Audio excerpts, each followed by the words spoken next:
Guys, magandang araw po sa inyong lahat guys. Nandito ako sa may Minjola Bridge guys. Ayan, sa may sa may Peace Arc ako dito sa Minjola Peace Arc. Ayan, ganun pa rin ang nangyayari ngayon dito guys. Wala pa rin development. Ganun pa rin, nakabarikada yung ayan guys, nakabarikada yung daanan papasok sa Malacanang Palace. Kaya yung mga estudyante na dahil may mga eskwelahan dyan sa loob, dito lang na walang makakapasok na sasakyan. Siga lang siguro makakapasok dyan, pero sa wala.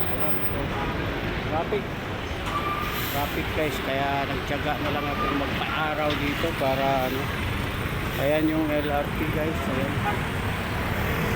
Taas yung MRT. Ayan, dito muna ako at napakasakit sa init ng araw guys. Ginukunan ko lang yung Minjola Peace Arc.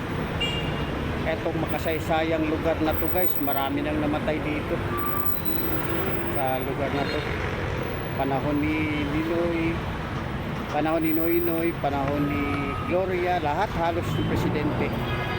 Panghuli na itong kay Bongbong Marcos, kaya kay Bongbong talagang binarikadahan. Mabuti pa kay Duterte, kay FDRRD medyo pero dito wala talaga barikada talaga siya. Walang makakapasok sa sa Malacanang. Hindi ka pa rin noon na may nakakapasok, ngayon wala talaga, zero balance. At saka yung mga estudyante yan guys, hindi na ako siya talaga, napakainit kasi dito, sakit sa balat.